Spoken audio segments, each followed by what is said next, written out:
Pas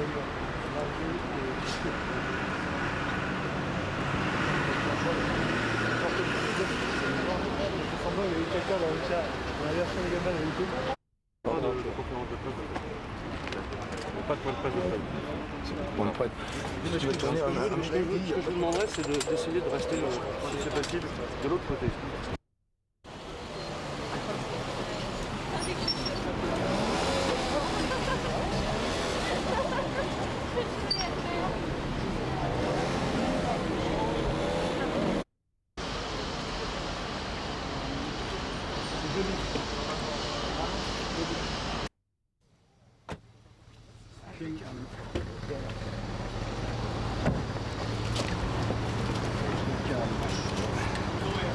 Vous venez pourquoi? Je crois que vous vous trompez tout à fait de cible. Pour le dossier retenu.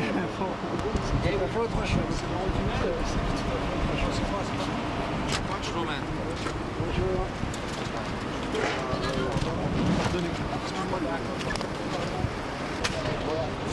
Il nous confirme si c'est bien temps, merde, le chauffeur, on lui demande.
La déclaration, vous nous dites tout simplement que vous êtes son avocat, je veux dire. On se pose des...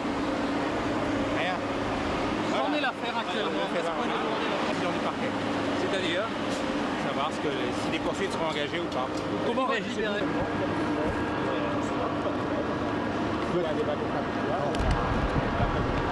Oh putain, j'ai tout raté.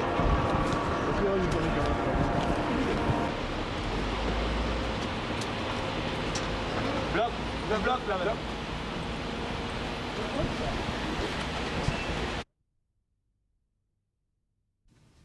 In order to obtain conditional approval, relate to the commercial business. As you also are aware, we have had intensive negotiations over recent weeks, and we were faced with a very difficult decision. None of the alternatives seemed particularly attractive, but we value our position in Europe. We have very important customers in Europe. We have very important suppliers with a significant number of employees in Europe. And we felt it important that we reach a solution that would enable us to proceed with the merger. And it is really the concern for our customers, the more than 200,000 employees of the two companies, our shareholders and our suppliers that prompted us to choose to make the concessions we made that finally resulted in this position. We are pleased. We will now proceed with the vote of our shareholders, and assuming that everything goes as planned, our goal would be to consummate the merger on August 1 and hit the ground running on Monday, August 4, as the first day of operations of the new Boeing company. I would be pleased to take your questions. Jerry, you... Patrick. Yes, Patrick Gansbeck, LECO. You spoke about guarantees you have. Do you have really guarantees that in 1 week's time you will be granted? And second, if not, do you have more concessions to make, and you know already which ones? The answer to your second question is no, or your last two questions is no. We believe that today's affirmative indication by the Commission and Mr. Van Meert's strong statements that he is now satisfied with the shocked if it did not, although we understand there are still some legal processes that are necessary to be followed for the final approval. But I'm counting on it. Emma. And a second question, are you entirely satisfied with the way the Commission handled this competition case? First of all, I don't think I can speculate on how many airplanes any of those three airlines are likely to purchase in the next 20 years, or how many they might have purchased had we not made this concession. I should point out that it is our customers who offered to buy only from Boeing and offered in exchange we offered them some significant protection, flexibility on deliveries, price protection, model substitution rights, short lead times for deliveries, and in exchange they said, well, and a relatively few number of firm orders compared to their possible requirements over 20 years. In exchange, they committed that if they were going to buy more airplanes, they would be from Boeing. We have now promised the Commission that if the merger is approved, we will not enforce that provision. I do not know what effect that's going to have. Your other question, I'm sorry, was? Whether you're entirely satisfied with the way the Commission has handled it? Well, once again, I think we were prepared to address the merger on the basis of concern for customers, which is the traditional U.S. approach to an antitrust law. Customers and their customers in turn, the ultimate consumers. And we had made assurances to those customers, whether they were Boeing or McDonnell Douglas customers, before we got into our final negotiations.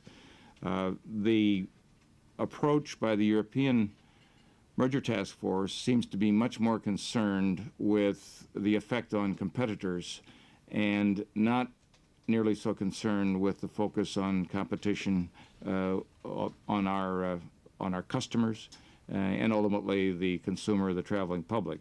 So in that sense, I guess we did not understand the degree to which issues like this were going to be significant. I don't think it's appropriate to comment on the course of the negotiations, because in any negotiation there's a lot of give and take, and I can assure you there was. Back there. Patrick Chalmers with Reuters. I think you probably answered a little bit of the question in your last answer, which is the exact nature of the... If you could go on to explain how these deals with the three American airlines differ from your contract with, say, British Airways, which only uses Boeing or has only purchased Boeing aircraft. So the details about the nature and the specific terms of our agreement with any specific customer, but let me try to describe in general terms the nature of the contracts with those three customers and the reason for the exclusivity clause and why it is valuable to the Boeing company. Ordinarily, when we sell airplanes, there is a commitment for a number of firm airplanes and very frequently a comparable number of options, which is delivery positions that the customer can decide later whether or not they want to purchase. In these cases, there was a ratio of firm airplanes to options or purchase rights that was more like 5 or 6 to 1 rather than the 1 to 1 ratio. In addition, we offered these customers, or they asked for, and we acquiesced, a lot of flexibility in deciding a very short time before delivery which model they wanted and how many they wanted. And we also afforded a measure of protection on price and other terms over a long period of time, taking significant risks on our ability to have those contracts be profitable, because our contracts with our suppliers, I can assure you, do not go 20 years. In exchange for that, they said, look, if we are successful with your airplanes, we'll need more. And we'd like the ability to buy on those terms for the next 20 years, and we'll promise you that if we need more airplanes in that 20-year period, we'll buy only from you.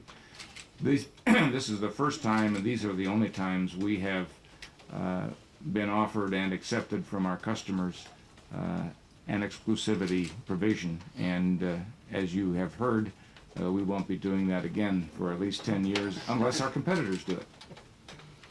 Okay? It is written on your news release. Does it mean that you think that this commercial division has only 10 years? Van Meert even indicated that 10 years is the usual limit of most of the undertakings that the merger of data that would enable us to make sound business judgments as to the future of those product lines, the facilities, the very able staff, and the like, as soon as... Third concern. And would you care to comment on suggestions that the reason you did that at that very late stage was in response to political pressure, including pressure from President Clinton? The whenever you have a successful negotiation, you usually end up with compromises, and one can't always be too sure when those compromises will arise. If you look at the initial statement of objections from the merger task force, they had 3 points. With respect to 2 points, although it took long hours of negotiation day and night to come up with a resolution, both the merger task force and Boeing departed from their initial position and explored ways in between. It really was not until very late in the negotiations that it became apparent that with respect to the one issue, and that is these 3 exclusive contracts with those 3 U.S. customers, that there was not room for compromise or negotiation in between, but that the only acceptable solution on the part of the Commission was going to be a complete elimination of the exclusivity clauses. I've already indicated that those exclusivity clauses are valuable to us because when we cannot enforce them, our airline customers, I'm sure, are going to want to keep all of the terms that we offer to them in exchange, and we unilaterally will be not exercising our side of the bargain. Yes, please. Do you have any sympathy, or do you disassociate? Could you tell? Yes, sorry. Journal Commerce, New York. Do you have any sympathy with, or do you totally dissociate yourself from claims by lots of U.S. politicians that Mr. Van Meert was partially influenced by political considerations to help out Airbus against you in the fight for sales? And secondly, you said that the merger task force differed from the U.S. authorities, and that, it seemed to put most emphasis on the competitors and not the consumers. Well, Mr. Van Meert just told... We have not heard from any airlines who are concerned about the merger, and indeed the United States Federal Trade Commission in their announcement indicated that they had talked to more than 40 of our customers worldwide, and I'm sure that had there been any significant opposition, that would have been apparent in their decision. I don't want to comment on Mr. Van Meert's motivation. I think I already told you previously that there seemed to be more of an emphasis on the effect on competitors and not on the effect on our customers. And indeed, during the course of the negotiations, we were told by the merger task force that they had to do a market check, a market test of the proposals we had offered, which I assume means they checked with Airbus Industry. Yes, please. Right there. To follow up on the earlier question, Jay Brannigan from Time Magazine. Were you contacted by anyone in the administration from President Clinton on down and urged to redouble efforts to find a solution to this problem? I was personally not contacted by President Clinton or anybody urging us to do this, but there has been dialogue between the U.S. administration and the affected companies ever since the Federal Trade Commission made a determination that it was indeed in in conformance with U.S. antitrust law, and I think that's all I should say. Right here. Yes, Mr. Jüri Raio Helsingin Sanomat, Finland. Your view too. Find more firm orders or do anything of that kind to satisfy them and you as a result of the outcome today. And secondly, you said earlier that you perhaps didn't understand the degree to which the Commission would be concerned about things like the effect on competitors. Does this mean you were taken by surprise by perhaps the ferocity with which Mr. Van Meer pursued his case? One should never underestimate the ferocity of someone who is, at least up until today, an adversary. I hope he's no longer an adversary, and I hope he's now on our side. Yes, we will go talk to our customers. We will discuss what effect this undertaking has on our relationships, but as with all other discussions with customers, we don't announce the terms of our agreements. We make announcements only if there's something that our customers believe is important to announce. And so unless you hear something from them, you should assume that the contracts we have previously negotiated are still in their essential terms in effect, and the only qualifier would be the public undertaking we have made not to enforce our exclusive arrangements. Yeah. Tom Berkeley with the Herald Tribune. I wonder if you can give us just a little better sense of the closing stages of the negotiations, because you said the decision on the contracts was difficult. Did you know Mr. Van Meert's bottom line only last Friday or sometime earlier? And what kind of internal consultations and Boeing board meetings or whatnot were held in the last few days to come up with this offer? And secondly, do you have any concerns about your commercial strategy after this, that you are all the more identified as a virtual arm of U.S. Inc. and the U.S. government? Will that make it more difficult to win foreign orders? I don't think it would be useful for me to go into the details of negotiations and in the final days, but clearly this undertaking is one that the company did not enter into lightly. And yes, there were discussions, and I can tell you that the time zone difference between here and Seattle didn't help those discussions. It interfered with my regular calendar of eating and sleeping and a few other things. But certainly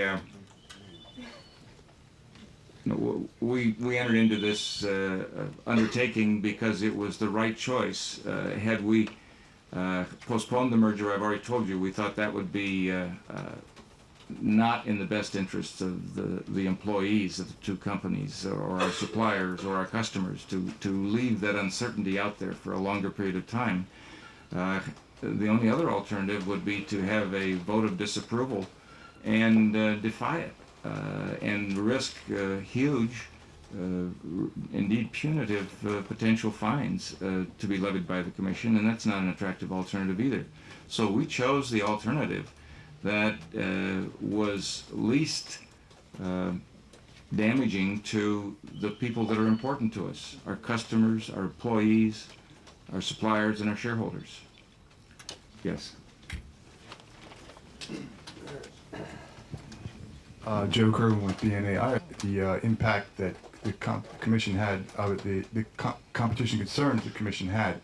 How much can you tell us that the fact that Airbus wants to build this supersonic jumbo jet, and obviously they're not having so much success right now getting funding for that. I mean, how much? Sell nearly $2 billion worth of goods to the Boeing company in the commercial airplane side alone, and that's just Boeing and not McDonnell Douglas.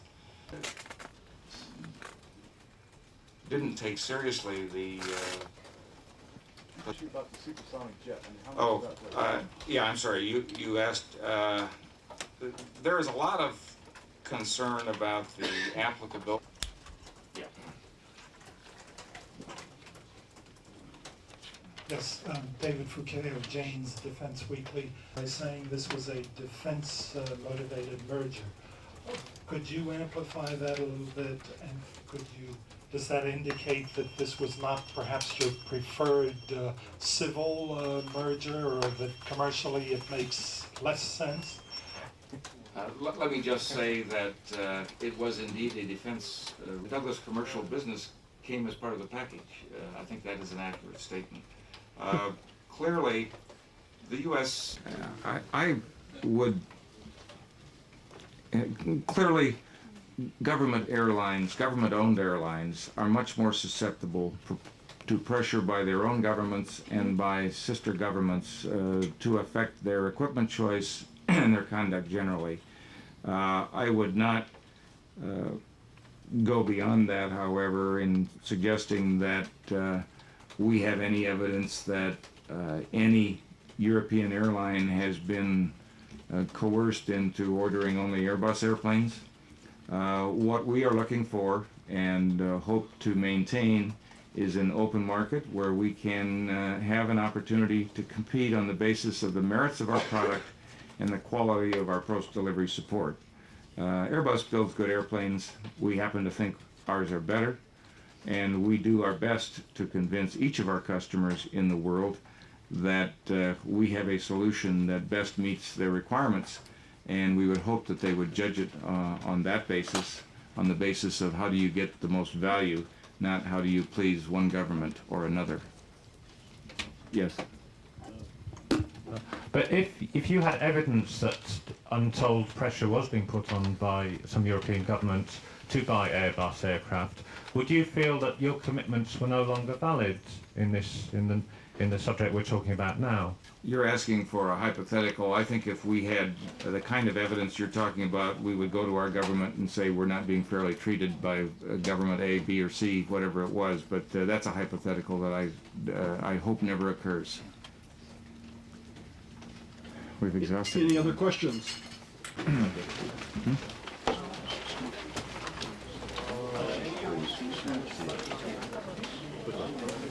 Chris,